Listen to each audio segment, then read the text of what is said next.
ఈరోజు కార్యక్రమంలో ఎవరి గురించి చెప్పుకోబోతున్నామో సస్పెన్స్ లేదు కదండి.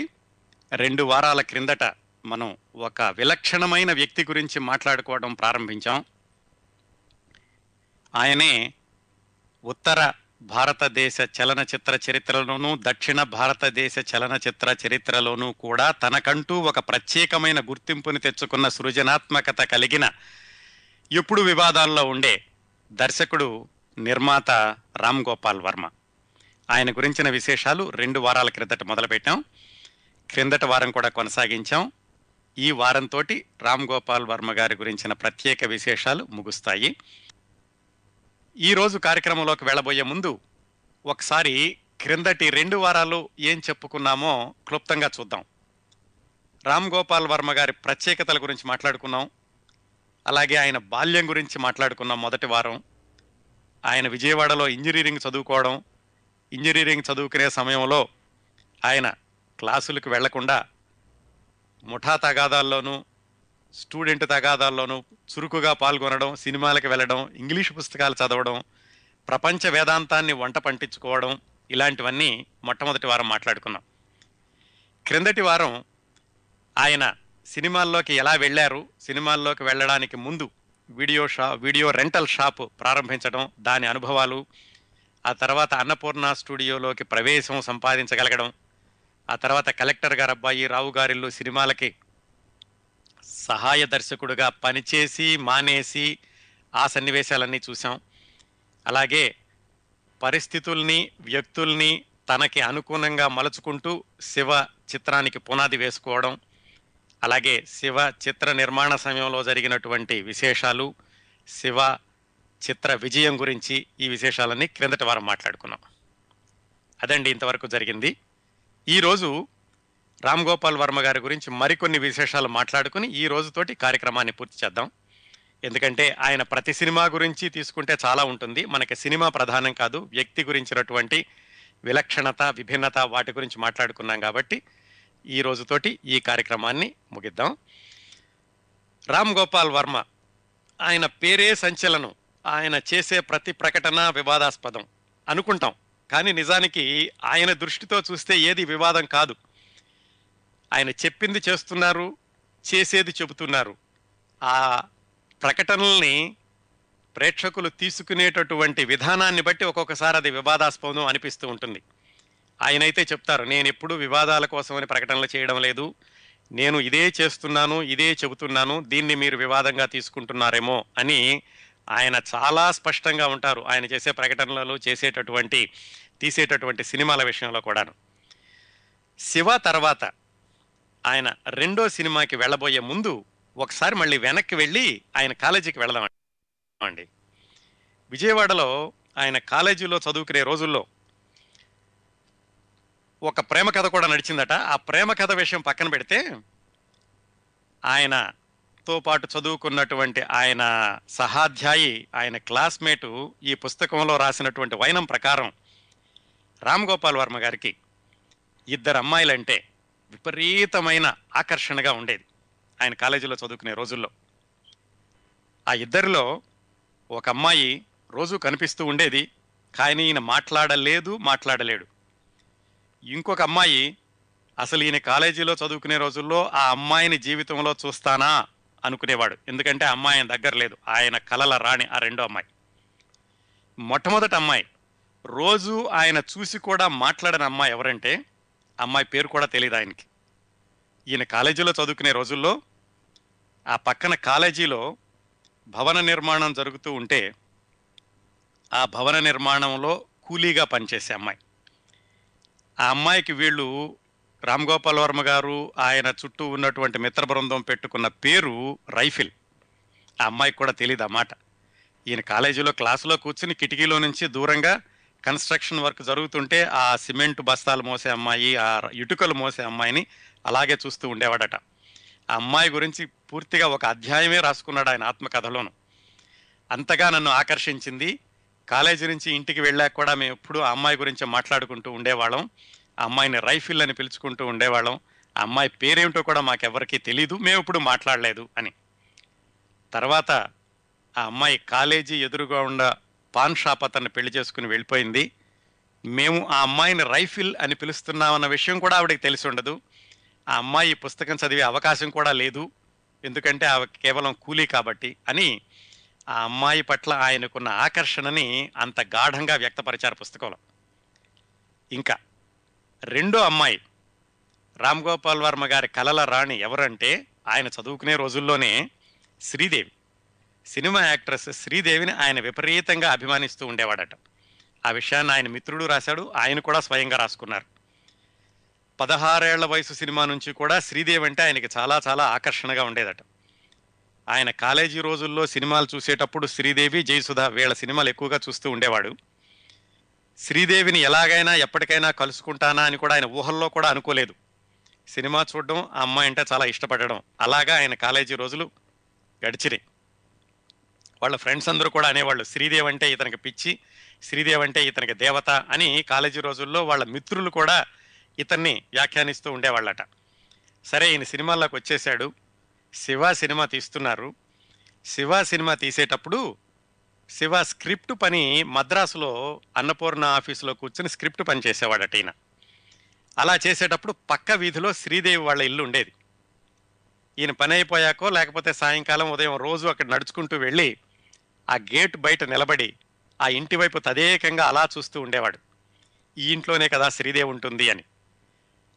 ఆ ఇల్లు చాలా డొక్కు ఇల్లులా కనిపించేది, ఎంత మంచిదైనా కానీ. ఎందుకంటే శ్రీదేవి లాంటి అద్భుతమైన సౌందర్య రాశిని ఉంచుకున్నటువంటి ఇల్లు ఇదేనా అని ఆయన ఇలా అనుకుంటూ ఉండేవాడట. ఎప్పుడు గేట్ బయటే నిల్చుని చూసేవాడు, ఎప్పుడైనా బయటకు వస్తుందేమో ఒకసారి చూద్దామని. అది ఎప్పుడూ సంభవించలేదు. ఆవిడ బయటికి రాలేదు, ఈయన చూడడమో జరగలేదు. ఇదంతా కూడా శివ చిత్ర నిర్మాణ సమయంలో జరిగినటువంటి సందర్భాలు. శివ సినిమా అయిపోయింది, సూపర్ డూపర్ హిట్ అయింది. ఆ తర్వాత ఈయనకు ఒక అద్భుతమైన అవకాశం వచ్చింది సినిమా తీయడానికి. ఆ అద్భుతమైన అవకాశం ఎలా వచ్చిందంటే, డాక్టర్ కేఎల్ నారాయణ అని, ఆయన వృత్తిరీత్యా వైద్యుడు. ఆయన తర్వాత కన్స్ట్రక్షన్ బిజినెస్లోకి వచ్చారు. ఆయనకి సినిమా తీయాలనిపించింది. కాలేజీ రోజుల నుంచి కూడా ఆయనకి ఏంటంటే సినిమా తీద్దాం అనుకున్నారు. ఎస్ గోపాలరెడ్డి అని ఆయన డైరెక్టర్ ఆఫ్ ఫోటోగ్రఫీ, ఆయనతో కలిసి ఈయన ఒక చిత్ర నిర్మాణ సంస్థను మొదలుపెట్టి, వాళ్ళ ఫ్రెండ్ లక్ష్మణ చౌదరి ఆయన్ని కూడా కలుపుకొని ముగ్గురు కలిసి ఒక చిత్ర నిర్మాణ సంస్థను మొదలుపెట్టారు. మొదలుపెట్టి నాగార్జున గారితో సినిమా తీద్దాము అనుకున్నారు. అనుకుంటే ఎందుకో కానీ అది కుదరలేదు. అప్పుడు వెంకటేష్ గారి దగ్గరికి వెళ్ళారు. వెంకటేష్ గారు ఒప్పుకున్నారు. తర్వాత శ్రీదేవి గారిని అడిగారు, ఆవిడ ఒప్పుకుంది. వెంకటేష్, శ్రీదేవి ఇద్దరు డేట్స్ వీళ్ళ దగ్గర ఉన్నాయి ఈ నూతన చిత్ర నిర్మాణ సంస్థ దగ్గర. అప్పుడు వాళ్ళు రామ్ గోపాల్ వర్మ గారి దగ్గరికి వెళ్ళారు. ఎందుకంటే రామ్ గోపాల్ వర్మ అప్పుడే శివ లాంటి సూపర్ డూపర్ హిట్ సినిమా తీసున్నాడు. తర్వాత సినిమా ఏం తీస్తాడా అని ప్రేక్షకులందరూ 1000 కళ్ళతో ఎదురు చూస్తున్నారు. అలాంటి సమయంలో ఈ కేఎల్ నారాయణ గారు, ఎస్ గోపాల్ రెడ్డి గారు వాళ్ళ పార్ట్నర్ కలిసి రామ్ గోపాల్ వర్మ గారి దగ్గరికి వెళ్ళి తర్వాత సినిమా మాకు చేసి పెట్టండి అని అడిగారు. సరే, ఎవరు ఏమిటి అని అడిగినప్పుడు వాళ్ళు చెప్పారు, వెంకటేష్, శ్రీదేవినండి, వాళ్ళ డేట్స్ మా దగ్గర ఉన్నాయండి. ఆయన వెంటనే ఎగిరి గంతేశాడు. ఎందుకంటే కాలేజీ రోజుల నుంచి కూడా ఆయన కలల రాణి శ్రీదేవి. ఒకసారి చూస్తే చాలు అనుకుని ఆమె ఇంటి ముందు పడిగాపులు పడిగిన రోజుల నుంచి ఆమెతో సినిమా చేసేటటువంటి అవకాశం వచ్చిందనగానే ఆయన ఎగిరి గంతేశారు. సరే, మీకేమైనా ఇంట్రెస్ట్ ఉందా అని అడిగారట ముందు ప్రొడ్యూసర్స్. అడిగితే మీకేమైనా పిచ్చా, ఆమెను ఒక్కసారి చూడడానికి నేను చచ్చిపోగలను, సినిమా సంగతి అటుంచండి, నేను ఆవిడ్ని కలుసుకోవడానికి చాలా ఆతృతగా ఉంది అని ఈయన సంసిద్ధతను వ్యక్తపరిచాక, సరే ముందు శ్రీదేవి గారి కథ చెప్పాలి కదా, ముందు ఫస్ట్ మీటింగ్ కోసమని ఎస్ గోపాల్ రెడ్డి గారు రామ్ గోపాల్ వర్మ గారిని తీసుకుని మద్రాసు శ్రీదేవి గారి ఇంటికి వెళ్ళారు. ఆ వెళ్ళినటువంటి సందర్భాన్ని, సన్నివేశాన్ని రామ్ గోపాల్ వర్మ గారు తన పుస్తకంలో చాలా వివరంగా ప్రతి క్షణం ఏం జరిగిందో రాసుకున్నారు. సాయంకాలం అయిందట వెళ్ళేసరికి. వాళ్ళ అమ్మగారు వచ్చారు. ఎస్ గోపాల్ రెడ్డి గారు, రామ్ గోపాల్ వర్మ గారు కూర్చున్నారు వాళ్ళ అమ్మగారు ఎదురుగుండా. ఆవిడ కబుర్లు చెప్తున్నారు. అమ్మాయి బొంబాయి వెళ్ళడానికి సిద్ధమవుతోంది, హడావిడిగా తొందరలో ఫ్లైట్కి వెళ్ళిపోవాలి ఇప్పుడేను అని వాళ్ళ అమ్మగారు కబుర్లు చెప్తున్నారట. కరెంటు పోయింది. రామ్ గోపాల్ వర్మ గారు ఆతృతగా చూస్తున్నారు, శ్రీదేవి ఎప్పుడు బయటకు వస్తుందా, మాట్లాడదాం, ఒక క్షణమైనా కనపడితే చాలన్నట్టుగాను. శ్రీదేవి ఏవో సర్దుకుంటూ అటు ఇటు ఈ రూమ్లో నుంచి ఆ రూమ్లోకి వెళుతుంటే తళుక్కుమని మెరుస్తున్నట్టుగా ఉంది అని రామ్ గోపాల్ వర్మ గారు భావించారు. మొత్తానికి కాసేపు అయ్యాక ఆ కొవ్వొత్తి వెలుతురులోనే శ్రీదేవి వచ్చి ఈయన ఎదురుగుండా కూర్చుంది. ఈయన మొట్టమొదటిసారిగా ఒక దేవకన్యను చూస్తున్నట్టుగా ఆయన ఫీల్ అయ్యాడట. చూసి ఆవిడేదో ఒక 2-3 మాటలు మాత్రం మాట్లాడి, సరే మీరు కథంతా సిద్ధం చేసుకుని రండి, నేను హడావిడిగా వెళ్ళిపోతున్నాను అని ఆవిడ వెళ్ళిపోయింది. రామ్ గోపాల్ వర్మ గారు మాత్రం ఆ మాయ నుంచి తేరుకోలేకపోయారు. శ్రీదేవిని చూసినటువంటి అద్భుతమైన క్షణం నుంచి ఆయన గుక్క తిప్పుకోలేక వాళ్ళ అమ్మగారితోటి చాలా వినయంగా మాట్లాడి, ఎందుకంటే శ్రీదేవి గారు లాంటి అద్భుత సౌందర్య రాశికి కన్నతల్లి అన్న గౌరవంతో వాళ్ళ అమ్మగారితోటి మిగతా సంభాషణని ఆయన కొనసాగించారు. మొత్తానికి ఆ విధంగా మొట్టమొదటిసారిగా కాలేజీలో చదువుతూ ఉండగా ఎవరినైతే ఆయన కలల రాణిగా అభిమానించి ఆరాధిస్తూ ఉండేవాడో ఆ శ్రీదేవిని మొట్టమొదటిసారిగా చూడడం జరిగింది. ఆ శ్రీదేవిని చూసినటువంటి ఆకర్షణతోటి సంతృప్తితోటి ఆయన వచ్చి ఇంకా ఈ స్క్రిప్ట్ రాయడం మొదలుపెట్టారు. క్షణక్షణం క్షణక్షణం స్క్రిప్ట్ అసలు ముందు ఆ పేరు క్షణక్షణం అనుకోలేదు. ఆ కథ కూడా ఎలా తయారైందంటే, శివ సినిమా ఎలాగైతే గనక ఆయన 2-3 ఇంగ్లీషు సినిమాలని, ఆయన కాలేజీలో జరిగినటువంటి సంఘటనల్ని, అలాగే ఇంకొన్ని హిందీ సినిమాలని తీసుకుని శివ సినిమాని వండారో, అలాగే క్షణక్షణం సినిమాని కూడా ఫౌల్ ప్లే అని, రొమాన్సింగ్ ద స్టోన్ అని, బర్డ్ ఆన్ ద వైర్ అని ఇలాంటి హాలీవుడ్ సినిమాల్లో అక్కడో సీను తీసుకుని మొత్తానికి ఈయన కథ అల్లుకున్నారు. అందుకే తర్వాత ఎవరైనా సరే క్షణక్షణం సినిమా చాలా అద్భుతంగా తీశారు అంటే నేను చాలా సిగ్గుగా ఫీల్ అవుతూ ఉంటాను. ఎందుకంటే అది నా సొంత కథ కాదు, ఇలా ఇన్ని సినిమాలు చూసి నేను కలిపి ఆ కథ వండాను అని రాసుకున్నారు ఆయన చోట. మొత్తానికి ఆ విధంగా శ్రీదేవి సెంట్రిక్గా కథ అంతా రాసుకున్నారు ఆయన. కథ రాసుకున్నాక నిజానికి ఆ సినిమాకి ఏం పేరు పెడదాం అనుకున్నారంటే, ముందు ఆ రైల్వే లగేజ్లో పెడుతుంది కదా అమ్మాయి తీసుకెళ్ళి ఆ రౌడీలు ఇచ్చినటువంటి డబ్బులు, దానికోసమని ఆ లగేజ్ కూపన్ నంబర్ 234 అని ఉంటే దానికి 234 అనో 361 అనో అలా పెడదాం అనుకున్నారు సినిమా పేరు, కొంచెం విలక్షణంగా ఉంటుందని. ఆ తర్వాత 24 గంటలు 48 గంటలు ఇలా పెడదాం అనుకున్నారు, ఎందుకంటే కథ అంతా అన్ని గంటల్లో జరుగుతుంది కాబట్టి. ఇలా కాకుండా పేరులోనే ఒక విధమైనటువంటి సస్పెన్స్ ఉండాలని చెప్పి క్షణక్షణం అనేటటువంటి పేరు పెట్టారు. ఇంకా ఈ సినిమాకి సంభాషణలు ఎలా రాశారు, అలాగే తారాగణాన్ని ఎలా ఎన్నుకున్నారో మిగతా తారాగణాన్ని ఆ వివరాల్లోకి వెళ్ళబోయే ముందు ఒక శ్రోతతోటి మాట్లాడదాం. నమస్కారం అండి, నేను శివ మాట్లాడుతున్నాను ర్యాలీ నుంచి. శివ గారు బాగున్నారా? బాగున్నాను సార్, బాగున్నారు మీరు? వింటున్నాను మీ షో, అదే లాస్ట్ 2 వీక్స్ నుంచి వింటున్నాను. రామ్ గోపాల్ వర్మ గురించి చెప్తున్నారు కదా, చెప్పండి. చాలా బాగా విశ్లేషిస్తున్నారు. అండ్ నాదొకటి నా ఎక్స్పీరియన్స్ ఉంది రామ్ గోపాల్ వర్మ తోటి. చెప్పండి తప్పనిసరిగా. అంటే ఏంటంటే మేము I was in the high స్కూల్లో ఉన్నప్పుడు, నేను యాక్చువల్గా మాది కామారెడ్డి అనమాట, బట్ నేను హైదరాబాద్లో మా పెద్దనాన్న వాళ్ళు ఉంటారు, వాళ్ళ ఇంటికి వస్తుంటాను ఎవ్రీ సమ్మర్. అయితే మేము ఏం చేసామంటే, శంకర్మఠ్ ఏరియా అంటే నల్లకుంటలో రామ్ గోపాల్ వర్మకు ఒకటి వీడియో క్యాసెట్ షాప్ ఉండే, అప్పుడు వీడియో క్యాసెట్ షాప్ ఉంటుండే. అయితే నేను మా అంటే ఇంకొక కజిన్ వెళ్ళి వీడియో క్యాసెట్ తీసుకొచ్చాము ఒకటి. అప్పుడు మిస్యూజ్గా ఉంటారు కదా, మా కజిన్ ఏం చేశాడంటే ఆ సినిమా నచ్చిందనమాట. సో ఆ క్యాసెట్ నుంచి ఆ రీల్ ఉంటది కదా, రీల్ తీసేసుకున్నాడు. తీసేసుకొని ఆ ఉట్టి క్యాసెట్ ఒకటి తీసుకుపోయి ఇచ్చేసామన్నమాట. అప్పుడు రామ్ గోపాల్ వర్మ ఉండేనో ఎవరు వేరే వాళ్ళు ఉండే, బట్ ఆయన ఉంటాడని తెలుసు మాకు. అయితే ఇచ్చేసామన్నమాట. ఇట్లా అద్దా పెట్టుకుని ఉండే, అరే మన స్పెట్స్ మాస్టర్ లేడీ రోజు అని అనుకొని వచ్చేసాం. అనుకొని వచ్చేసినాక మేము అనుకున్నాం, మరి దీన్ని ఎట్లా మంచిగా చేసుకోవాలా, ఇంకా దీన్ని మళ్ళీ చూడొచ్చు, మళ్ళీ మనం పెట్టుకొని అనుకున్నాం అనమాట. అప్పుడు విహెచ్ఎస్ క్యాసెట్ ఉండేది. అవును. అయితే తర్వాత మాకు ఒక ఆ రోజు అయిపోయింది. నెక్స్ట్ డే అనుకుంటాను, రామ్ గోపాల్ వర్మ వచ్చాడు అనమాట మా ఇంటికి. వచ్చి ఆ ఎంటీ క్యాసెట్, బాబు మీరు క్యాసెట్ మర్చిపోయారు, ఇది కూడా తీసుకోండి అని ఇచ్చేసి వెళ్ళిపోయాడు. అంటే నేను మా కజిన్ లేడు, మా కజిన్ చేశాడు అది. యాక్చువల్గా నాకంత డేర్ లేకున్నప్పటికీ అతను ఏం చేశాడంటే అది ఇచ్చేసి, బాబు మీరు క్యాసెట్ మర్చిపోయారు, ఇది కూడా తీసుకోండి యూజ్ అవుతుందని ఇచ్చేసి వెళ్ళిపోయాడు అనమాట. లేదు అంకుల్ తెలియదు అని అంటే, లేదమ్మా ఉంచుకో పర్లేదు అని చెప్పేసి ఇచ్చేసి వెళ్ళిపోయాడు. అంటే నాకు చెప్తా ఉంటుంది, గుర్తొచ్చింది నాకు. సో లాస్ట్ వీక్ చాలా రోజుల తర్వాత మీకు తెలిసింది ఈయన రామ్ గోపాల్ వర్మ అని. అంటే అప్పుడు వీడియో షాప్ ఉండే, అతను స్పెట్స్ పెట్టుకొని ఉంటుండే అనమాట. అవును. తర్వాత తెలిసింది ఇట్లా, అంటే లైక్ మేబీ నేను యూఎస్కి వచ్చాక నాకు ఐడియా వచ్చింది అనమాట. ఆయన రాంగోపాల్ వర్మ ఇట్లా క్యాసెట్ షాప్ ఉండే అని. హ్మ్. అప్పుడు ఆ ఏరియాలో ఆయన ఒకటే ఉండనమాట షాపు. ఈ శంకర్ మఠ్ హ్మ్. నుంచి కోరంటి ఏరియా వరకు అంతా ఒకటే షాప్ ఉంటుండే. అక్కడికి వెళ్ళి హ్మ్. తెచ్చుకుంటుండే అనమాట. హ్మ్. హ్మ్. అంటే నా ఎక్స్పీరియన్స్ షేర్ చేసుకుంటాను, చెప్పాను నేను. బావుందండి. బావుంది. ఓకే. Good experience. సో, ఆయన చిన్నప్పటి నుంచి కూడా విలక్షణంగా ఉండారనని ఇది కూడా ఒక ఉదాహరణ. వచ్చి మిమ్మల్ని కోప్పడి ఎందుకిలా చేశారనకుండా క్యాసెట్ కూడా మీకిచ్చేసి ఏమంటే ఎళ్ళిపోయారాయన. నన్ను ఇంట్లోనే వచ్చాడు వచ్చి, "బాబు మీరు ఈ క్యాసెట్ మర్చిపోయారు. ఇది కూడా తీసుకోండి, యూజ్ అయితది మీకు" అని చెప్పి ఇచ్చేసి వెళ్ళిపోయాడు. ఏమో అంకుల్ నాకు తెలుసు కదా! ఆహ్, ఆ! ఆహ్, లే లేదు అంకుల్ లేదు అన్నాను. "లేదన్నయ్య తెలీదు నాకు" అని చెప్పాను నేను. "పర్లేదమ్మా ఉంచుకో. మీ ఆ! అన్నయ్యకి మీ కజిన్‌కి చెప్పేసేసేయి" అని చెప్పి ఇచ్చేసి వెళ్ళిపోయాడు అతను. అది. ఓకే. బావుందండి. యాహ్! థాంక్స్ మీరు ఫర్ కంటిన్యూ షేరింగ్ థట్. చేయండి. యాహ్! థాంక్స్ అండి. యాహ్! థాంక్ యూ శివ గారు. 'క్షణ క్షణం' సినిమా కథ అలాగా ఆయన 4, 5 ఇంగ్లీష్ సినిమాలు చూసి కథ రాసుకున్నాక, మాటలు రాయడానికి తనికెళ్ల భరణి గారు 'శివ' చిత్రానికి రాశారు. కానీ ఆయన ఆ సినిమా తర్వాత నటుడిగా బాగా బిజీ అయిపోవడంతోటి, ఆ రోజుల్లోనే ఇంకా బాగా డిమాండ్ ఉన్నటువంటి రచయిత సత్యానంద్ గారు. సత్యానంద్ గారి దగ్గరికెళ్లారు. సత్యానంద్ గారు అప్పటికే చాలా కొన్ని వందల సినిమాలకు రాశారు. విజయవంతమైన సినిమాలకు రాశారు.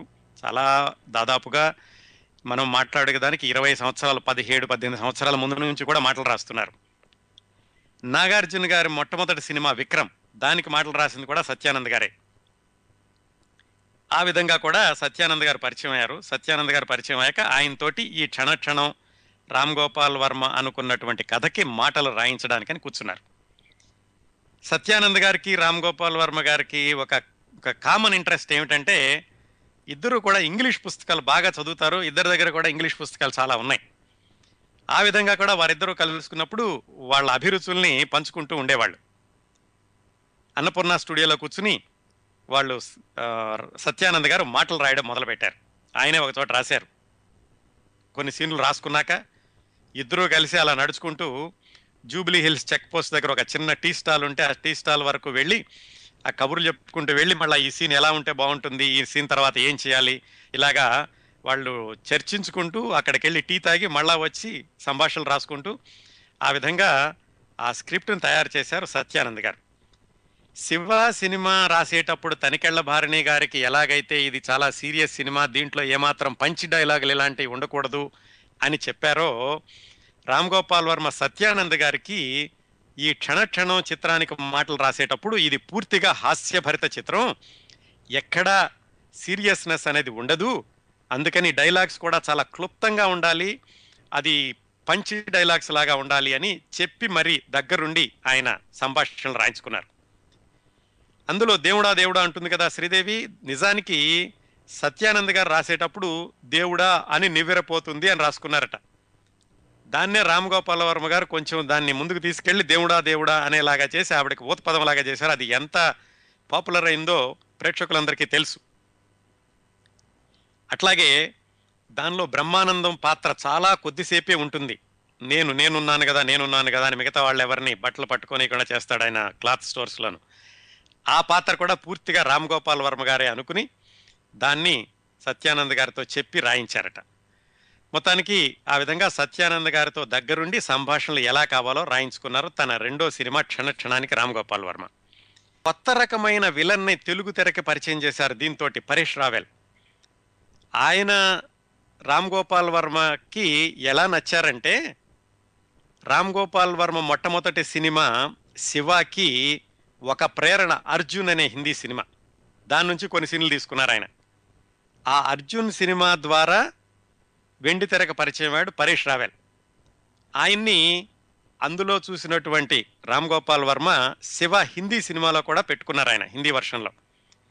అక్కడ నచ్చి ఆయన్ని ఈ 'క్షణ క్షణం' తెలుగు వర్షన్లో మొట్టమొదటిసారిగా విలన్గా పరిచయం చేశారు. ఒక కొత్త రకమైనటువంటి విలన్ కనిపించాడు తెలుగు ప్రేక్షకులకి. అంతకుముందు విలన్ అంటే మనకి నాగభూషణం, నూతన్ ప్రసాద్ ఇలాంటి వాళ్ళందరూ ఉండేవాళ్ళు.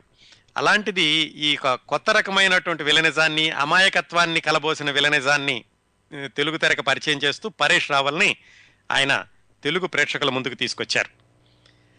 ఆ తర్వాత దీనిలో బాగా అబ్జర్వ్ చేస్తేనండి ఈ 'క్షణ క్షణం' సినిమాలో స్త్రీ పాత్రలు రెండే ఉంటాయి. శ్రీదేవి, తర్వాత హేమ అని ఇప్పుడు ఆవిడ అతిథి పాత్రలు వేస్తూ ఉంటారు, చిన్న చిన్న పాత్రలు, క్యారెక్టర్ యాక్ట్రెస్. ఆవిడది ఇంకో పాత్ర. ఆవిడకి చెప్పినప్పుడు చెప్పారట వెళ్ళి, ఏమండి మీకు ఇందులో సెకండ్ హీరోయిన్ పాత్ర ఉంది అని. శ్రీదేవి ఉన్న సినిమాలో సెకండ్ హీరోయిన్ అంటే మరి ఎవరైనా చాలా ఎగ్జైటింగ్గా ఫీల్ అవుతారు కదా. ఆవిడ కూడా అలాగే అనుకుని సెట్స్కి వచ్చారు. సెట్స్కి వచ్చాక 2-3 సీన్లు అయిపోయాక మీది అయిపోయింది అన్నారు. ఇదేమిటంటే సెకండ్ హీరోయిన్ కదంటే, అవునండి ఈ సినిమాలో ఇద్దరే స్త్రీ పాత్రలు ఉంటాయి, అందులో ఒకళ్ళు శ్రీదేవి, రెండో వాళ్ళు మీరు, అందుకని మీరు సెకండ్ హీరోయిన్ అని చెప్పామని వాళ్ళు ఏదో సరదాగా జోక్ చేశారట. ఆ విధంగా మిగతా వాళ్ళందరూ సెట్ అయ్యారు. ఇంకో విభిన్నమైనటువంటి పాత్ర ఉంటుందండి దీంట్లో. మీరు సరిగ్గా చూస్తే శ్రీదేవి అద్దెకొన్న ఇంట్లో ఒక ముసలతను ఉంటాడు, వాచ్మెన్ ముసలతను ఉంటాడు. అతను నుండి నా బర్త్డే బయటకు వెళ్దాం భోంచేద్దాం అంటుంటాడు. అతను ఒరువిరిల్ కృష్ణారావు అని మరో చరిత్ర అనే సినిమాలో వేశాడు. కావాలని ఆయన్ని పట్టుకుని తీసుకొచ్చి ఆ పాత్రకి పెట్టారు. అలా విభిన్నమైన పాత్ర అని చూపించడానికి కొత్త నటులు ఉండి వాళ్ళతోటి వైవిధ్యమైనటువంటి నటన చూపించడం వల్ల కూడా ఈ సినిమాకి ఒక వింత అందం వచ్చింది ఈ క్షణానికి. ఆ విధంగా నటీనటులందరూ సిద్ధమయ్యాక సంగీతం, మనం శివ సినిమా గురించి మాట్లాడుకున్నప్పుడు చెప్పుకున్నాం. రామ్ గోపాల్ వర్మ గారు రావు గారిల్లు సినిమాకి కొద్ది కాలం అసిస్టెంట్ డైరెక్టర్గా పనిచేసినప్పుడు అక్కడ ఒక సంగీత దర్శకుడితోటి పరిచయం అయ్యింది. ఆయనకి శివ సినిమా కథ వినిపిస్తూ, నేను గనక ఈ సినిమా దర్శకత్వం చేస్తే మీరు నాకు సంగీతం చేసి పెడతారా అనడం, ఆయన చెప్పడం, ఇలాంటివన్నీ జరిగినాయి. కానీ శివ సినిమాకి ఇళయరాజా గారిని ఎంచుకోవడంతో రామ్ గోపాల్ వర్మ ఆ ఫ్రెండ్కి ఇవ్వలేకపోయాడు, ఎవరికైతే మాట ఇచ్చాడో ఆయనే కీరవాణి. అందుకని ఈయన రెండో సినిమా క్షణానికి కీరవాణి గారిని సంగీత దర్శకుడిగా పెట్టుకోవడం జరిగింది. క్షణంలో పాటలు ఎంత హిట్ అయ్యాయో శ్రోతలకి మళ్ళీ చెప్పాల్సిన అవసరం లేదు కదా. నిజానికి ఈ క్షణం సినిమా వచ్చేటప్పటికి కీరవాణి గారు 10 సినిమాలకి సంగీతం చేశారు.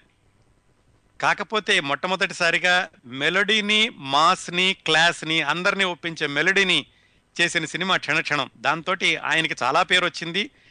సినిమా రిపీటెడ్ రన్లో ప్రేక్షకులు మళ్ళీ మళ్ళీ చూడడానికి కూడా కీరవాణి గారి సంగీతం ఎంతో దోహదం చేసింది. ఇందులో ఒక్క పాట తప్ప మిగతావన్నీ కూడా సిరివెన్నెల సీతారామ శాస్త్రి గారు రాశారు. జుంభారే అనే పాట ఉంటుంది, అదొక్కటే వెన్నెల కంటే అని ఆయన రాశారు. ఈ పాటలన్నింటినీ కూడా మధుమలై ఫారెస్ట్కు వెళ్ళి అక్కడ చాలా పాటలు అక్కడ కంపోజ్ చేశారట.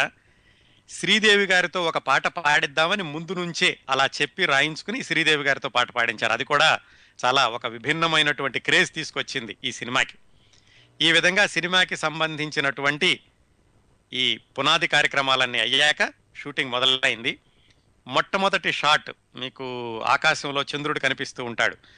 ఆ సీన్ తీయడానికని చాలా కష్టపడి సెంట్రల్ కోర్ట్ అపార్ట్మెంట్స్ అని ఉంది సోమాజిగూడలో, అక్కడ ప్రతి పౌర్ణమి రోజున రాత్రిపూట 12 నుంచి తెల్లవారుజామున 3 వరకు అక్కడ చాలా కష్టపడి ఆ షాట్లు తీయడం.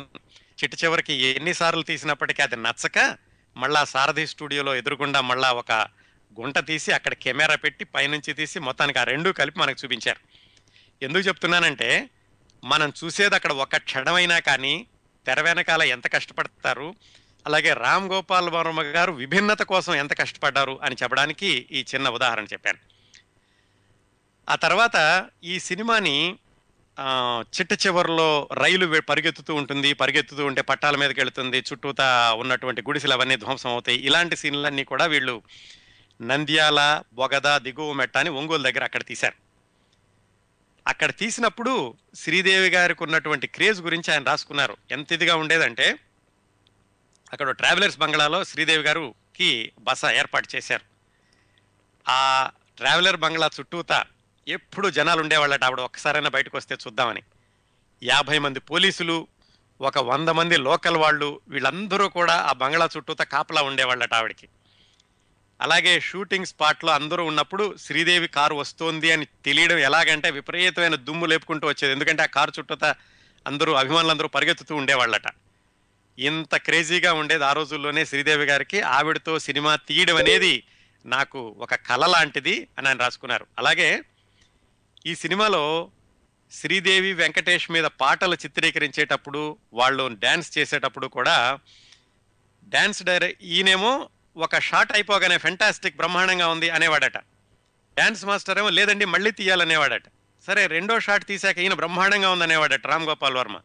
డ్యాన్స్ మాస్టర్ ఇంకా మళ్ళీ తీయాలనేవాడు. ఈయనకి అర్థం కాలేదు, ఇదేంటి బాగుంది కదా డ్యాన్స్ మాస్టర్ మళ్ళీ తీయాలంటున్నాడు ఏంటి అని ఆయన అడిగితే డాన్స్ మాస్టర్ చెప్పాడట, రామ్ గోపాల్ వర్మ గారు మీరేమో శ్రీదేవిని చూసి కట్ కట్ అంటున్నారు, నేను వెంకటేష్ని చూస్తున్నాను, అందుకని వాళ్ళిద్దరికీ కుదరట్లేదని వెంకటేష్ మూలాన్ని నేను మళ్ళా చేస్తున్నాను, మీరు శ్రీదేవినే చూస్తూ అది బాగుంది బాగుంది అంటున్నారు అని రామ్ గోపాల్ వర్మ గారికి చెప్పి మళ్ళా తీసి ఎలాగైతే ఆ పాటలన్నీ అద్భుతంగా వచ్చేలాగా చేశారు. ఆ విధంగా రామ్ గోపాల్ వర్మ గారి డ్రీమ్ ప్రాజెక్ట్ లాగా ఈ సినిమాని ఆయన ఎంతో ఇష్టపడి చాలా విభిన్నంగా ఉండాలని తీశారు. సినిమా మొత్తం 55 రోజులే తీశారు, కానీ పూర్తి అవడానికి దాదాపుగా సంవత్సరం పట్టింది. అందుకనే శివ సినిమాకి ఈ క్షణక్షణం సినిమాకి 2 సంవత్సరాలు గ్యాప్ వచ్చింది మధ్యలో. ఎందుకంటే ఈ షూటింగ్ జరుగుతున్నప్పుడు మధ్యలోనే శ్రీదేవి గారి నాన్నగారు ఆసుపత్రి పాలవడం, ఆయన చనిపోవడం, దానివల్ల ఇది వాయిదా వేయడం, ఇందువల్ల మొత్తం 55 రోజులు, కానీ ఆ రోజులన్నీ కలిపి 1 సంవత్సరం పాటు నడిచింది. అది చివరికి 1991 అక్టోబర్ 9న అంటే శివ విడుదలైన దాదాపు 2 సంవత్సరాలకి, ఖచ్చితంగా 2 సంవత్సరాలకి ఈ క్షణక్షణం సినిమా విడుదలైంది. ప్రేక్షకులందరూ కూడా ఆ శివ సినిమాని గుర్తుపెట్టుకుని రామ్ గోపాల్ వర్మ ఇంత బ్రహ్మాండంగా తీశాడు శివ సినిమాని, ఈ రెండో సినిమాలో ఇంకెంత అద్భుతంగా తీస్తాడో అని చెప్పేసి వాళ్ళందరూ ఒక విధమైనటువంటి ఎక్స్పెక్టేషన్తో వచ్చారు. ఆ అంచనాలకి భిన్నంగా ఈయన పూర్తిగా విభిన్నంగా ఇదొక సరదా సినిమాగా, సస్పెన్స్ సినిమాగా తీసేటప్పటికి ప్రేక్షకులు జీర్ణించుకోలేకపోయారు. ఇదేమిటి, ఇదేదో చాలా యాక్షన్ ఓరియంటెడ్ మూవీగా ఉంటుంది అనుకున్నాము, ఈ సీరియస్ సినిమాలో హాస్యం వాళ్ళు సరిగా ఆస్వాదించలేకపోయారు మొట్టమొదటిసారి ఈ సినిమా విడుదలైనప్పుడు. అయినప్పటికీ వైజాగ్, హైదరాబాదుల్లో 100 రోజులు ఆడింది, ఇంకో 6 కేంద్రాల్లో 50 రోజులు ఆడింది. కాకపోతే ఈ చిత్రం యొక్క ప్రత్యేకత ఏమిటంటే మొట్టమొదటిసారి కాకుండా రిపీటెడ్ రన్లో, అంటే రెండోసారి మూడోసారి విడుదలైనప్పుడు ఇంకా బాగా ఆడింది. అది చాలా తక్కువ సినిమాల విషయంలో ఇలా జరుగుతుంది. మొట్టమొదటిసారి అపజయం పొంది మళ్ళా విడుదల చేసినప్పుడు అది విజయం సాధించడం అనేది చాలా తక్కువ సినిమాల విషయంలో జరుగుతుంది. క్షణక్షణం విషయంలో అదే జరిగింది. అంటే రామ్ గోపాల్ వర్మ గారు చాలా ముందుకు వెళ్ళి ఆలోచించి చాలా ఒక విభిన్నమైన సినిమాని ఆయన ముందే తీసేశాడు 91లో. అందుకని బహుశా ప్రేక్షకులు అర్థం చేసుకోలేదేమో, ఒక 2-3 సంవత్సరాల తర్వాత మళ్ళీ ఆ సినిమాని అర్థం చేసుకున్నారేమో. అందుకని రెండోసారి మూడోసారి ఆడినప్పుడు దానికి మంచి ఆదరణ వచ్చింది. ఇప్పటికి కూడా రామ్ గోపాల్ వర్మ గారు తీసినటువంటి మంచి సినిమాల్లో ఒకటి క్షణక్షణం అని ఆదరించేటటువంటి ప్రేక్షకులు, ఆ సినిమాకున్న అభిమానులు చాలా మంది ఉన్నారండి. ఇంకొక రికార్డు ఏమిటంటే ఈ రామ్ గోపాల్ వర్మ గారి రెండో సినిమాకి నంది అవార్డ్స్ కూడా చాలా వచ్చినాయి. ఉత్తమ నటిగా వచ్చింది, ఉత్తమ ఛాయాగ్రాహకుడిగా వచ్చింది, ఉత్తమ దర్శకుడిగా వచ్చింది, స్క్రీన్ ప్లే రచయితగా వచ్చింది రామ్ గోపాల్ వర్మకి, ఉత్తమ ఎడిటర్గా, ఇన్ని నంది అవార్డులు వచ్చినాయి. దీనిలో విశేషం ఏమిటంటే శివ సినిమాకి ఆయన ఉత్తమ నూతన దర్శకుడు, ఉత్తమ దర్శకుడు 2 అవార్డులు ఎలాగైతే గెలుచుకున్నారో మళ్ళా వెంటనే రెండో సినిమా కూడా ఉత్తమ దర్శకుడు, ఉత్తమ స్క్రీన్ ప్లే రైటర్ అవార్డు గెలుచుకున్నారు. వరుసగా ఉత్తమ దర్శకుడు నంది అవార్డు పొందిన అతి కొద్ది మంది దర్శకుల్లో బహుశా రామ్ గోపాల్ వర్మ గారు ఒకలేమో. ఆ విధంగా ప్రభుత్వం యొక్క గుర్తింపు దక్కింది, క్లాస్ సినిమా అన్న పేరు వచ్చింది, తర్వాత అది మాస్ కూడా బాగా చేరువయ్యింది. అంత విభిన్నంగా రెండో సినిమాని తీసి ముందులో ఇబ్బంది పడినప్పటికీ ఆ తర్వాత రామ్ గోపాల్ వర్మ గారి మంచి సినిమాల జాబితాలో క్షణక్షణాన్ని కూడా ప్రేక్షకులు హృదయపూర్వకంగా అంగీకరించారు, చేర్చారు. అవండి రామ్ గోపాల్ వర్మ గారి రెండో సినిమా క్షణక్షణం విశేషాలు. సాధారణంగా ఏమిటంటే మొట్టమొదటి సినిమా విపరీతంగా ప్రజాదరణ పొంది ఘన విజయం సాధించాక ఆ దర్శకుడి మీద అంచనాలు విభిన్నంగా ఉంటాయి. రామ్ గోపాల్ వర్మ గారు ఏమిటంటే ఆయనకున్నటువంటి విలక్షణమైన ఆలోచన దృష్ట్యా మళ్ళా శివ లాంటి సినిమా కాకుండా విభిన్నంగా ఉండాలని ఈ సినిమా తీశారు. మొట్టమొదటిసారిగా ప్రేక్షకులు అంతగా ఆదరించకపోయినప్పటికీ రెండోసారి మూడోసారి దాన్ని బాగా ఆదరించారు. దీని తర్వాత ఇంకా ఆయన సినిమాలన్నీ కూడా ఒక వరసలాగా, ఒక ప్రభంజనంలాగా నడుస్తూ వచ్చినాయి. వాటిల్లో అన్నింటి గురించి మాట్లాడుకోలేం, కానీ 1-2 సినిమాల గురించి, పైగా ఆ సినిమాల గురించి ఎందుకు మాట్లాడాలో అవి చెప్తాను. రామ్ గోపాల్ వర్మ గారి ప్రకటనలు, ఆయన భావాలు ఎంత విభిన్నంగా విలక్షణంగా ఉంటాయో ఆయన ప్రశ్నలు సమాధానాలు కూడా అంత విభిన్నంగా ఉంటాయి. కానీ తరచు చూస్తే, చాలా సున్నితంగా పరిశీలిస్తే కనుక వాటిల్లో కూడా చాలా వాస్తవాలు, ఆచరణీయమైనటువంటి విషయాలు చాలా ఉంటాయి. ఆయన ఒకసారి అడిగారు, ఏమండి మీరు ఇంత డేరింగ్గా డాషింగ్గా ఉంటారు, ఈ డేరింగ్నెస్ డాషింగ్నెస్ అనేది చిట్ట చివరి శ్వాస వరకు ఉంటాయని మీరు అనుకుంటున్నారా అని అడిగారు ఎవరో. అంటే ఎన్ని రోజులు ఇంత డేరింగ్గా డాషింగ్గా ఉండగలరు అని అడిగితే, తుది శ్వాస గురించి లెక్క చేయనంత కాలం ధైర్యం సామర్థ్యం ఎక్కడికి పోవు అని సమాధానం చెప్పారు ఆయన. అంటే తుది శ్వాస గురించి లెక్క చేయనంత కాలం ఎప్పుడూ కూడా మనిషికి ఈ ధైర్యం సామర్థ్యం అనేవి ఎప్పుడు తగ్గుతాయి అంటే, రేపేమవుతుందో, ఇది చేస్తే ఇంకేమైనా అవుతుందేమో, మనం ఎంతకాలం ఉంటామో, ఇది చేస్తే ఫెయిల్ అవుతామేమో, ఇలాంటి భయాల వల్ల ధైర్యం సామర్థ్యం తగ్గుతాయి. అలా కాకుండా తుది శ్వాస గురించి ఆలోచించొద్దు. జీవితం అనేది ఎప్పుడైనా వెళ్ళిపోయేదే, కానీ ఎప్పుడో వెళ్ళిపోతామని ఇప్పటి నుంచే భయపడడం మానేస్తే ధైర్యం సామర్థ్యం ఎప్పటికీ పోవు అని చెప్పారు. నిజమే కదండి, అది అందరూ చెప్పే మాట, ఆయన చెప్పింది కూడాను. ఆ విధంగా చూస్తే ఈయన ఎంత విలక్షణంగా చెప్పిన కానీ వాటన్నిటిలో కూడా ప్రాక్టికాలిటీ చాలా కనిపిస్తూ ఉంటుంది. ఇంకొక శ్రోతతోటి మాట్లాడదాం. హలో అండి. హలో చిరంతరావు గారు, నా పేరు అనిల్ అండి. అనిల్ గారు బాగున్నారా? బాగున్నానండి, మీరు ఎలా ఉన్నారు? బాగున్నానండి. ఎక్కడి నుంచి మాట్లాడుతున్నారు అనిల్ గారు? నేను బ్రూక్లిన్, సౌత్ డకోటా అండి. South Dakota. చెప్పండి అనిల్ గారు. ఎందుకంటే రామ్ గోపాల్ వర్మ గారి గురించి మాట్లాడుతుంటే, యాక్చువల్గా నాకు ఇష్టమైన వ్యక్తుల్లో ఆయన ఒకళ్ళు. అంటే ఆయన మాట్లాడే విధానం చాలా సందర్భాల్లో ప్రాక్టికాలిటీకి దగ్గరగా ఉంటుందేమో, వాస్తవానికి జీవితంలో దగ్గరగా కనిపిస్తుంది. ఆయన కొంచెం వినేటప్పుడు అడమెంట్ గా ఉన్నా, మీరు చెప్పినట్టు దాన్ని కొంచెం ఆలోచిస్తే ఆయన నిజంగా వాస్తవానికి దగ్గరగా మాట్లాడుతున్నట్టు అనిపిస్తూ ఉంటుంది. ఆయన చాలా వరకు ఆయన భావజాలం. నా ఇష్టం పుస్తకం చదివాను నేను. దానిలో కూడా ఆయన రాసే విధానం, ఆయన భావాలు పంచిన విధానంలో బాగా అనిపించింది నాకు. అది షేర్ చేసుకున్నాను. సో అది ధైర్యం అనేది ఎలా వస్తుంది అన్నదానికి ఆయన చెప్పింది. అట్లాగే ఇంకోసారి అడిగారు ఆయన్ని, ఏంటి మీరు తీసిన సినిమాలు ఏమైనా తప్పులు చేశారా సినిమాలు అంటే, 3 సినిమాలు తప్పు చేశాను. శివ, రంగీలా, సత్య, ఈ 3 సినిమాలు తీయకుండా ఉండాల్సింది. నిజానికి సూపర్ హిట్ అయిన సినిమాలు ఆ 3. ఎందుకంటే ఆ 3 సినిమాలతోటి పోల్చి మిగతా సినిమాలన్నింటినీ తక్కువ చేసి రామ్ గోపాల్ వర్మ సరిగా తీయట్లేదు అంటున్నారు. ఆ 3 సినిమాలు తీయకుండా ఉంటే నాకు ఇచ్చడానికి ఉండే కాదేమో అని ఆయన సరదాగా చెప్పారనుకోండి. కానీ నిజానికి ఆ 3 సినిమాలు సూపర్ హిట్. ఈ కార్యక్రమంలో చిట్ట చివరి దశకి ప్రవేశించామండి. ఇంకొక 2 కోణాలు చూసి రామ్ గోపాల్ వర్మ గారి జీవితంలో ఈ కార్యక్రమాన్ని ముగిద్దాం. ఒకటి ఏమిటంటే, ఇలాంటి విభిన్న విలక్షణ మనస్తత్వం రావడానికి రామ్ గోపాల్ వర్మ గారి మీద ప్రభావం కలిగించినటువంటి వ్యక్తులు ఎవరు? సాధారణంగా చిన్నప్పుడు తల్లిదండ్రులు, ఆ తర్వాత ఫ్రెండ్సు, టీచర్సు, పెరిగినటువంటి పరిస్థితులు, చదివిన పుస్తకాలు, ఎదురైన అనుభవాలు, ఇలాంటివన్నీ కూడా మనిషి వ్యక్తిత్వాన్ని తీర్చిదిద్దుతాయి కదా. రామ్ గోపాల్ వర్మ గారు కూడా చిన్నప్పటి నుంచి పుస్తకాలు బాగా చదవడం, కాలేజీలో ఈ గ్యాంగ్ వార్స్లోకి వెళ్ళడం, వీటన్నిటితోటి ఒక విధమైన ఆలోచన విధానం ఆయనకు వచ్చింది. అంతేకాకుండా ఈయన్ని అతి తీవ్రంగా ప్రభావితం చేసిన వ్యక్తి ఈయన కాలేజీలో ఒక ఫ్రెండ్, అతని పేరు సత్యేంద్ర అట. ఎందుకు చెప్తున్నానంటే ఈ విశేషాలు ఇవి చాలా ఆసక్తికరంగాను, ఒక మనిషిని అంత తీవ్రంగా ప్రభావితం చేసేటటువంటి మనిషి ఇంకెంత తీవ్రమైనటువంటి భావాలున్న మనిషి అయి ఉండాలి కదా. ఆ విషయం కోసమని రామ్ గోపాల్ వర్మ గారి రెఫరెన్స్లో ఆ వ్యక్తిని చూద్దాం. అతని పేరు సత్యేంద్ర అట. రామ్ గోపాల్ వర్మ గారి కంటే 2 ఏళ్లు చిన్నవాడు. కాకపోతే విపరీతంగా పుస్తకాలు చదివి, ఆ పుస్తకాలు చదివాక రచయిత ఎందుకు రాసి ఉంటాడు, రచయిత మనస్తత్వం ఎలా ఉండుంటుంది, ఈ పుస్తకం విభిన్నమైనటువంటి వ్యక్తుల మీద విభిన్నమైనటువంటి ప్రభావాన్ని ఎలా కలిగిస్తుంది, ఈ పుస్తకాన్ని స్టూడెంట్ చదివితే ఏమనుకుంటాడు, ఈ పుస్తకాన్ని ఉద్యోగస్తుడు చదివితే ఏమనుకుంటాడు, ఈ పుస్తకాన్ని మహిళలు చదివితే ఏమనుకుంటారు, ఇలాగా ఇన్ని కోణాల్లో విశ్లేషిస్తూ ఉండేవాడట. ఎవరు? రామ్ గోపాల్ వర్మ గారి కంటే 2 ఏళ్లు చిన్నవాడైన సత్యేంద్ర అన్న అతను.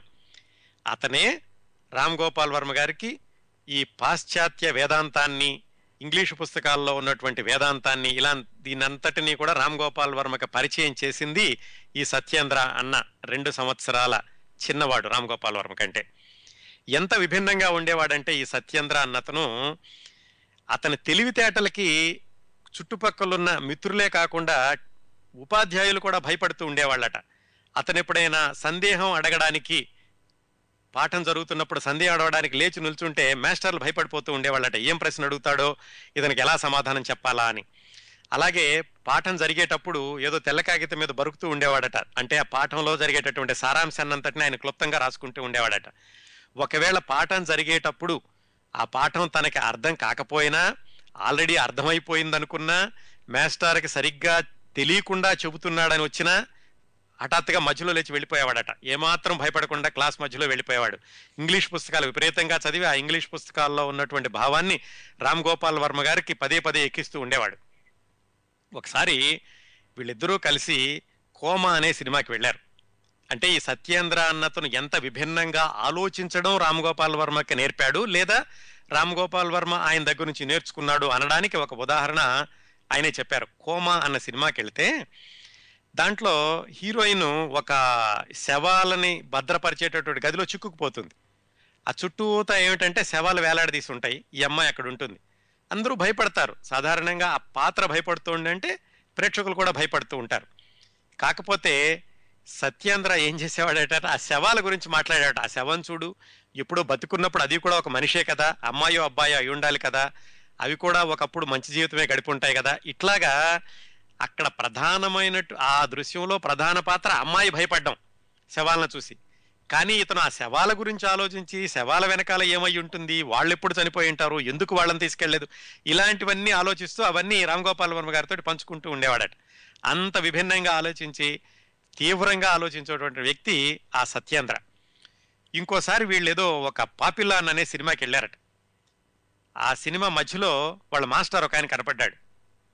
క్లాసులు ఎగ్గొట్టేసి పరీక్షలు చదువుకోకుండా సినిమాకి ఎందుకు వచ్చారని ఆయన కోపడతాడేమోనని వీళ్ళు భయపడుతూ మొత్తానికి ఆయన తప్పించుకోలేకపోయారు.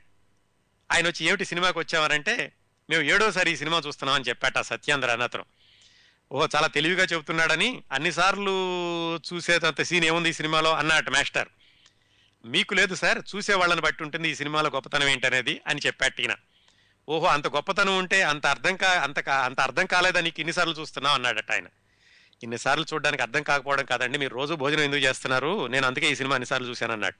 ఇంకా ఆయనే సమాధానం చెప్పలేకపోయాడు అనుకోండి. అంత విభిన్నంగా అంత తీవ్రంగా ఆలోచిస్తూ ఉండేవాడు ఆ సత్యేంద్ర అన్నతను. వీళ్ళిద్దరూ రామ్ గోపాల్ వర్మ మొదట 2-3 సంవత్సరాల్లో ఆయన హాస్టల్లో సరిగ్గా చదవకపోయేసరికి బయటికి పంపించి ఆయన వేరే రూమ్లో ఉన్నాడని కూడా చెప్పుకున్నాం కదా. అక్కడ ఆ రూమ్లో ఉన్నప్పుడు కూడా ఈయన రూమ్మేట్గా ఉండేవాడు ఈ సత్యేంద్ర అన్నతను. ఒకసారి రామ్ గోపాల్ వర్మ బయటకు వెళ్తుంటే ఆ సత్యేంద్ర అతను చెప్పులు తెగిపోయి కుట్టించుకురా అని ఇచ్చాడట. ఇస్తే రామ్ గోపాల్ వర్మ చాలా ఫీల్ అయ్యాడట, ఇదేమిటి నన్ను చెప్పులు కుట్టించుకురమ్మంటున్నాడు అని. అంటే వెంటనే ఆ సత్యేంద్ర అన్నతను ఒక క్లాస్ తీసుకున్నట్ట.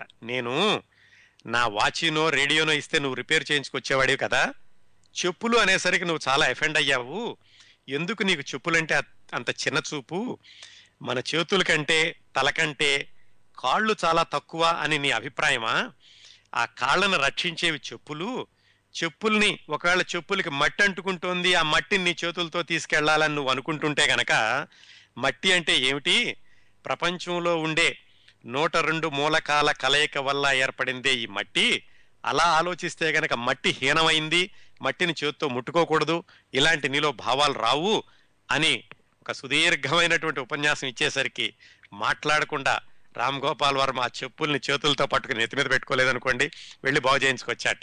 అంత విభిన్నమైనటువంటి ఆలోచన సరళి ఉన్న ఆ సత్యేంద్ర అన్న మిత్రుడు రామ్ గోపాల్ వర్మ మీద చాలా తీవ్రమైనటువంటి ప్రభావాన్ని చదువుకునే రోజుల్లో కలిగించాడు. అంతా అయిపోయింది, చాలా సంవత్సరాలు అయిపోయినాయి. రామ్ గోపాల్ వర్మ బయటకు వచ్చేసాడు, ఆయన సినిమాల్లో ఉంటున్నాడు. తర్వాత సత్యేంద్ర అన్న అతను ఎక్కడున్నాడో కూడా పట్టించుకునేటటువంటి తీరిక, అవసరము, సమయము, సందర్భము రాలేదు. కాకపోతే ఆయన ఈయన్ని ప్రభావితం చేసేటటువంటి తీరు చూశాక రామ్ గోపాల్ వర్మకి చాలా భయం వేసేదట. ఎందుకంటే సత్యేంద్ర ముందు నుంచున్న ప్రతిసారి కూడా నేను చాలా చిన్నవాణ్ణి, నాకు చాలా జ్ఞానం లేదు, ఇతని నుంచి చాలా నేర్చుకోవాలి అనేటటువంటి ఒక ఇన్ఫీరియారిటీ కాంప్లెక్స్ ఉండేది సత్యేంద్ర ముందు. అందుకని భయపడుతూ ఉండేవాడిని అతనితో మాట్లాడడానికి, అయినా కానీ అతను నాకు చెప్తూ ఉండేవాడు అని రాసుకున్నారు. చాలా సంవత్సరాల తర్వాత ఈయన విశాఖపట్నంలో ఏదో సినిమా షూటింగ్ చేయడానికి వెళ్ళినప్పుడు ఆ సత్యేంద్ర అన్నతని చాలా సంవత్సరాల తర్వాత మళ్ళా కలుసుకున్నారు ఈయన. అప్పటికి ఆ సత్యేంద్ర అన్నతను వాళ్ళ కుటుంబాన్ని వదిలేసి ఒక హోటల్లో చీకటి గదిలో చుట్టూతా పుస్తకాలు పెట్టుకుని వెలుతురు కూడా సరిగ్గా రాని గదిలో ఆయన ఉన్నట్ట. అప్పుడు వెళ్ళి రామ్ గోపాల్ వర్మ అతన్ని చూసి చాలా భయపడ్డాట. ఏమిటంటే విజ్ఞానం, ఆలోచన, ఈ భావ స్వాతంత్ర్యం బాగా ఎక్కువైపోయి అతను ఎవరు అతనికి సరిపోయేటటువంటి మనుషులు అతనితో స్నేహం చేయడానికి కానీ అతని భావాల్ని పంచుకోవడానికని ఎట్లా ఇంత తీవ్రంగా ఆలోచించేవాడికి సరిపోయేటటువంటి మనుషులు దొరకడం, అంత తీవ్రంగా ఆలోచించే వాళ్ళు అయి ఉండాలి. సాధారణంగా సమాజంలో కొన్ని భావాలు తెలిసినప్పటికీ మనం సమాజం కట్టుబాట్ల దృష్ట్యా లేకపోతే కుటుంబ కట్టుబాట్ల దృష్ట్యా మామూలుగా నడుచుకుంటూ ఉంటాం. అలా కాకుండా ధైర్యంగా ఆ భావాలతోటి బతికే వాళ్ళు చాలా తక్కువ ఉంటారు కదా. అందుకని ఆ సత్యేంద్రకి తర్వాత మిత్రులు కూడా ఎక్కువ లేకపోయారేమో, అందుకని ఒంటరి అయిపోయి ఆ గదిలో ఉన్నాడు, చూడగానే నాకు చాలా భయం వేసింది అని రాసుకున్నారు ఆయన. అదండి రామ్ గోపాల్ వర్మ గారి జీవితంలో ఒక కోణం, ఆయన్ని బాగా ప్రభావితం చేసినటువంటి వ్యక్తిని గురించి రామ్ గోపాల్ వర్మ గారు రాసుకున్నటువంటి వైనం. చివరగా ఇంకో విషయం చూద్దాం. ఎలాగంటే ఆయన అడిగారు, మీకు భావోద్వేగాలు ఉండవా, మీరు ఇట్లా చెప్తూ ఉంటారు కదా అన్నీ కూడాను ఏమీ లెక్కలేనట్టుగాను, మీకు భావోద్వేగాలు ఉండవా అని ఎవరు అడిగారు. అంటే ఎమోషన్స్. ఆయన ఏమన్నారంటే, భావోద్వేగాలు నాకున్నంతగా వేరే ఎవరికి ఉండవు, కాకపోతే ఆ భావోద్వేగాలకి నేను లొంగను. ఎప్పుడైనా నాకు కూడా భావోద్వేగాలు కలిగినప్పుడు నాలోని ఇంకో మనిషి బయటకు వచ్చి ఈ భావోద్వేగం ఎందుకు వచ్చింది, ఈ ఎమోషన్ ఎందుకు వచ్చింది, ఈ ఎమోషన్ కలిగించినటువంటి పరిస్థితి ఏమిటి, ఈ ఎమోషన్ కలిగించిన వ్యక్తులు ఎవరు, అలాంటివి విశ్లేషించుకుంటూ ఉంటాను. అందుకని చెప్పి నేను ఎమోషన్స్కి లొంగకుండా బతకగలుగుతున్నాను. డాక్టర్ని నేనే, పేషెంట్ని నేనే అని చెప్పుకున్నారు ఆయన. నిజంగానే ఆయనకి ఎమోషన్స్ ఉండవా అంటే, ఆయనే ఒకసారి tehelka.com అనే పత్రిక ఇచ్చినటువంటి ఇంటర్వ్యూలో ఆయన చెప్పారు, నిజంగా నాకు ఎమోషన్స్ ఉండవండి. నా దగ్గరికి ఉదాహరణకి ఎవరో నా యూనిట్లో పనిచేసేవాడు వచ్చి, మా అమ్మగారికి హాస్పిటల్లో ఉంది, ఆవిడ మరణశయ్య మీద ఉంది, నాకు అర్జెంటుగా డబ్బులు కావాలి అని అడిగితే కనుక నేను ఎంత డబ్బులు కావాలి అంటాను. అతను అడిగిందంతా ఇస్తాను. అతను చెప్పబోతాడు, మీరు చాలా చేశారండి, మా అమ్మ ప్రాణాలు కాపాడు ఇలాంటి అనబోతుంటే, నువ్వు మీ అమ్మ గురించి నాకు చెప్పొద్దు, నేను నీ కష్టాలన్నీ వినడానికి ఇక్కడ లేను, నువ్వు డబ్బులు కావాలన్నావు, డబ్బులు ఇచ్చాను, అంతే, తీసుకుని వెళ్ళిపో. ఈ డబ్బులు తీసుకువెళ్ళాక నువ్వు మీ అమ్మ కోసమే ఖర్చు పెడతావో లేకపోతే తాగి తందనాలాడతావో నీ ఇష్టం, నాకు సంబంధం లేదు, డబ్బులు మాత్రమే నీకు నాకు సంబంధం, ఇంత ఖచ్చితంగా చెబుతాను. నేను చెప్పే మాటలను చూసి చాలా మంది భయపడతారు కూడా, ఇంత ఎమోషన్లెస్ గా ఉంటున్నాడు, రేపు ఈ స్నేహం విషయానికి వస్తే ఇలాగే ఉంటాడని చాలా మంది భయపడతారు, అది నిజం కూడాను. నేను ఎవరితో కూడా స్నేహం పూర్తిగా చేయను, నాకు స్నేహితులు ఎక్కువ ఉండరు. స్నేహితులు ఎందుకు ఉండాలి, మనకేదైనా కష్ట సుఖాలు వచ్చినప్పుడు చెప్పుకోవడానికి, వాళ్ళ భుజం మీద ఆంచి మనకి ఓదార్పు పొందడానికి కావాలి. నాకు అలాంటివి అవసరం లేదు, అందుకని నేను ఎప్పుడు కూడా ఎవరితోటి స్నేహాన్ని పెంచుకోను అని ఆయన కుండబద్దలు కొట్టినట్టుగా చెప్పారు. కానీ నిజంగా ఎమోషన్స్ ఉండవా మనిషి అన్నవాడికి? కనీసం తల్లిదండ్రులు కుటుంబ విషయాలు వచ్చేటప్పటికైనా ఎమోషన్స్ ఉండాలి కదా, అలాగా కూడా నాకు లేవు అని ఆయన ఉదాహరణ చెప్పి, ఆ ఉదాహరణ చివరిలోనే కొసమెరుపుగా ఇంకో విషయం చెప్పారు, ఖచ్చితంగా మనిషి అన్నవాడికి ఎమోషన్స్ ఉండి తీరాలి అని మనం నమ్మడానికి. అదేంటంటే, వాళ్ళ నాన్నగారు చనిపోయినటువంటి సందర్భం 1994లో, అంటే ఈయన సినిమాల్లోకి వచ్చి దాదాపు 5-6 సంవత్సరాలు అయింది. ఈయన అప్పటికే బాగా పేరు వచ్చింది, గోవిందా గోవిందా కూడా వచ్చింది, హిందీ సినిమా కూడా తీశారు, మనీ మనీ సినిమా తీస్తున్న రోజుల్లో అనుకుంటాను. ఈయన ఒకరోజు మద్రాసు నుంచి హైదరాబాద్ వచ్చి, హైదరాబాద్ నుంచి బొంబాయి వెళ్ళాలి, హైదరాబాద్లో కొంచెం టైం ఉంటే ఆయన ఇంటికి వచ్చి మధ్యాహ్నం పూట కాసేపు పడుకున్నారు. మధ్యాహ్నం పడుకుంటే హఠాత్తుగా ఫోన్ వచ్చింది. భీమవరం నుంచి వాళ్ళ కజిన్ ఎవరో ఫోన్ చేసి ఇతన్ని నిద్ర లేపాడు. ఇతను చిరాకు వచ్చిందట, ఎందుకు మధ్యలో నిద్ర లేపాడు, పైగా అతను నాకు పెద్ద క్లోజ్ కూడా కాదు, ఎందుకు సడన్ గా నిద్ర లేపుతున్నాడు అని లేపి, సరే నిద్రలో లేచి ఏమిటి అని అడిగితే అతను నాన్నగారికి హార్ట్ అటాక్ వచ్చింది అన్నట్ట. ఓ, వాళ్ళ నాన్నగారికి హార్ట్ అటాక్ వచ్చి ఉంటుంది అనుకుని, వాళ్ళ నాన్నగారికి హార్ట్ అటాక్ వస్తే నాకెందుకు చెబుతున్నాడు, ఇతనికి అర్థం కాలేదు. మొత్తానికి అతను ఫోన్లో ఇంకా మాట్లాడుతున్నాడు, రాము ఇంకా నీ దగ్గర ఎవరైనా ఉన్నారా, నీతో ఒక్కడితోనే మాట్లాడాలని. అప్పటికి ఈయన కొంచెం నిద్రమత్తు వదిలి ఏమిటి, వాళ్ళ నాన్నగారికి హార్ట్ అటాక్ అయితే నాకెందుకు చేస్తాడు, బహుశా మా నాన్నగారికి హార్ట్ అటాక్ ఏమో, అయినా మా నాన్నగారు భీమవరంలో ఎందుకుంటారు అని ఇంట్లో అడిగారట. ఏంటి నాన్నగారు ఎక్కడున్నారు అంటే, ఆయన భీమవరం వెళ్ళారన్నారట. అప్పటికి ఈయనకి తెలివి వచ్చింది నిద్రమత్తులో నుంచి, అతను చెబుతోంది తన నాన్నగారి గురించి అని. అప్పుడు సరే అయితే ఇంట్లో ఎవరన్నా ఉన్నారా అతను అడిగినప్పుడు అతను అన్నాడట, నువ్వు బయటకు వచ్చి ఫోన్ చెయ్యి, ఇంట్లో వాళ్ళకి ఈ విషయం తెలియకూడదు అని. సరే ఇతను బయటికి నడుచుకుంటూ వెళ్ళేటప్పుడు గుర్తొచ్చింది, నాన్నగారు భీమవరం వెళ్ళారు, బహుశా హార్ట్ అటాక్ వచ్చింది మా నాన్నగారికే అని అక్కడికి వెళ్ళి ఎస్టీడీ చేస్తే అతను చెప్పాడట, మీ నాన్నగారికి హార్ట్ అటాక్ వచ్చింది, దాదాపుగా అయిపోయినట్టేను, మరి ఏం చేయమంటావు, తీసుకురమ్మంటావా అని. అప్పటికి ఈయనకి సీన్ అంతా అర్థమైంది. వెంటనే గబగబా ఆలోచించి డెడ్ బాడీని కనుక హైదరాబాద్ ఇప్పుడే తీసుకొస్తే అమ్మ ఏడుస్తూ ఉంటుంది రేపు పొద్దుటి వరకును, ఆ ఏడుపు నేను చూడలేను, అందుకని అమ్మకి ఈ విషయం చివరి వరకు తెలియకుండా ఉండడానికి ఏం చెయ్యాలి అని ఆయన అప్పటికే స్క్రీన్ ప్లే ఆలోచించేశారు. సినిమా దర్శకుడు కదా, ఆలోచించి ఆ కజిన్కి నువ్వు ఆ మృతదేహాన్ని పంపించేసేయి అని వెంటనే చుట్టాలకు ఫోన్ చేసి, మీరెవరు కూడా ఇంటికి రాకండి, ఈ విషయం అమ్మకి తెలియడానికి వీల్లేదు రేపు పొద్దుటి వరకు, మీరెవరైనా కనుక సానుభూతి కోసం ఫోన్ చేస్తారేమో ఆ పని చెయ్యొద్దు అని చుట్టాలందరికీ చెప్పాట. ఫ్రెండ్స్ అందరినీ పిలిచి ఆ వీధి చివరి నుంచుని ఎవరైనా మా ఇంటికి మా అమ్మగారిని నన్ను పలకరించడానికి వస్తుంటే రావద్దు అని చెప్పండి అని ఫ్రెండ్స్ అందరినీ ఆ వీధి చివర ఉంచాట ఆయన. ఇంత స్క్రీన్ ప్లే చేశాక రాత్రి వాళ్ళ అమ్మగారికి మాత్రం నాన్నగారికి ఏదో కొంచెం హార్ట్ అటాక్ వచ్చిందట, హైదరాబాద్ తీసుకొస్తున్నారు అని పోయారన్న విషయం చెప్పకుండా కొంచెం చెప్పారు. అప్పటి నుంచి రాత్రి వరకు అప్పుడప్పుడు ఫోన్ చేసినట్టు నటిస్తూ అమ్మ నాన్నగారికి ఇంకొంచెం సీరియస్గా ఉందట, ఇంకొంచెం హార్ట్ అటాక్ పెరిగిందట అని చెబుతున్నారు, కానీ చనిపోయిన విషయం మాత్రం చెప్పలేదు. మొత్తానికి ఆవిడ్ని కొంచెం కొంచెంగా సంసిద్ధత చేశారు. రాత్రి అయిపోయింది. రాత్రి అయిపోయేసరికి ఇంకా తెల్లవారుజామున రాత్రి 2 ఎప్పుడో డెడ్ బాడీని వస్తున్నారు అని తెలిసి ఈయనకు ఫోన్ వచ్చి ఈయన బయటికి వెళ్ళి డెడ్ బాడీని ఇంట్లోకి తీసుకురావద్దు, అమ్మ కనుక ఇప్పుడు చూపిస్తే తెల్లవారులు ఏడుస్తూ కూర్చుంటుంది, అది నేను చూడలేను అని వాళ్ళ కజిన్ ఇంటి దగ్గర ఆ మృతదేహాన్ని ఉంచమని చెప్పి ఇంటికి వచ్చి వాళ్ళ అమ్మ దగ్గర ఇంకా ఈయనేవో కబుర్లు చెప్తున్నాడు కొంచెం సర్ది చెబుదామని. చివరికి ఎలాగైతే తెల్లవారుజామున 5 వాళ్ళ తాతగారు వాళ్ళ అమ్మగారికి చెప్పేశారట ఇలాగా పోయారు అని. ఇంకప్పుడు డెడ్ బాడీని తీసుకొచ్చారు, వాళ్ళ అమ్మగారు ఏడవటం మొదలు పెట్టారు. ఈయన ఇవన్నీ ఆలోచించడం, వీటన్నిటిని ఎలా సర్దుకోవాలి, ఏం చేయాలి, ఈ ఆలోచించడంతో ఈయనకి అసలు కళ్ళంటే నీళ్లు రాలేదు. ఆయన కనీసం ఏడుపు అన్నది కూడా రాలేదు. ఈలోగా ఏమైంది, మృతదేహాన్ని తీసుకొచ్చాక వీళ్ళ మేనమామ ఎవరో ఒక ఆయన వచ్చి ఆయన చెప్పారట, మీ నాన్నగారు కళ్ళు ఇస్తానన్నారు చనిపోయినప్పుడు, అందుకని మనం కంటి ఆసుపత్రికి ఫోన్ చేద్దాం, వాళ్ళు వచ్చి కళ్ళు తీసుకుంటారు అని. ఈయన వెళ్ళి వాళ్ళ అమ్మగారిని అడిగాట, అమ్మ మరి ఇలా అంటున్నారు ఏం చేద్దాం, నాన్నగారి కళ్ళు తీసుకుంటారట అంటే ఆమెమో నీ ఇష్టం, నీకు ఎలా తోస్తే అలా చెయ్యి అన్నారట. ఆవిడ దుఃఖంలో ఆవిడ ఉన్నారు.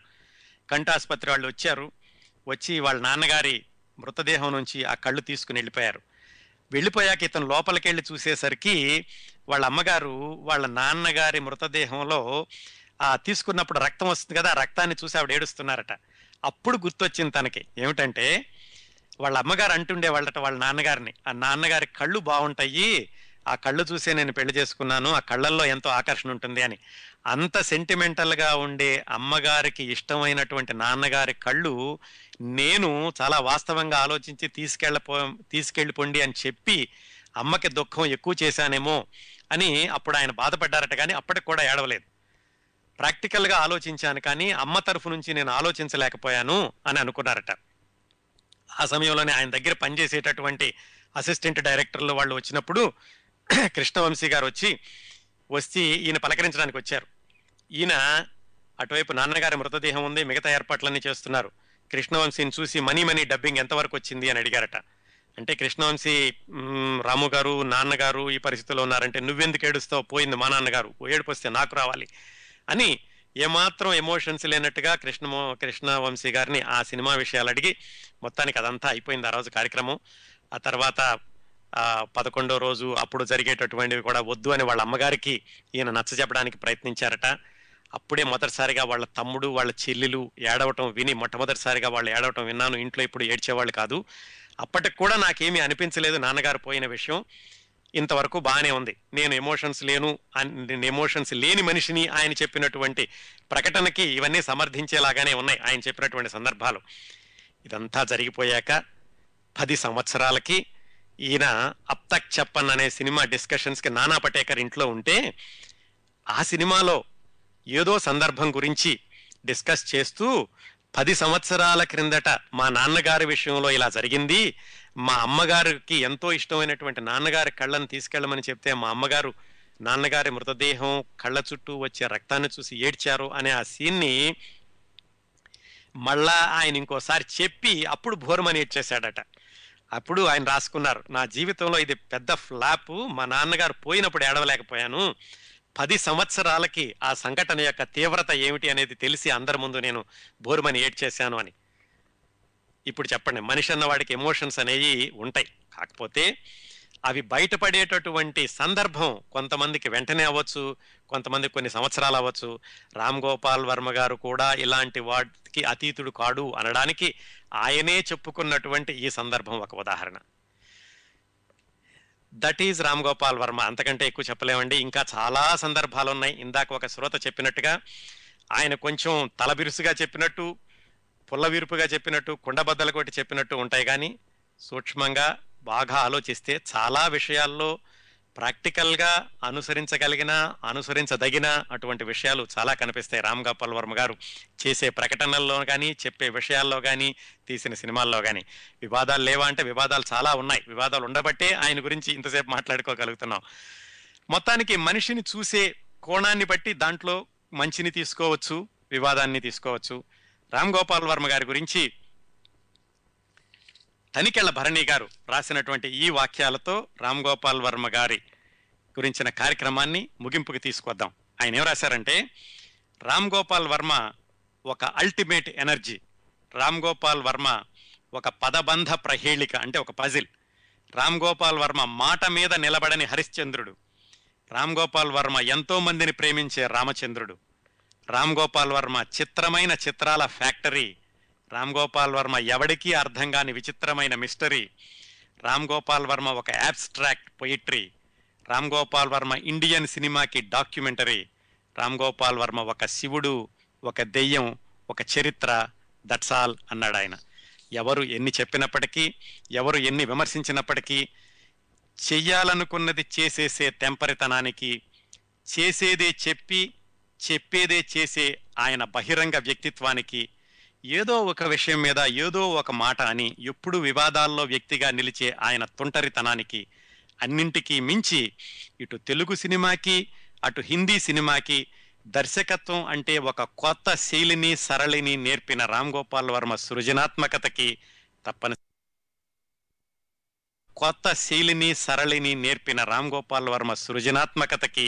తప్పనిసరిగా మనం అభినందనలు తెలియచేయాలి.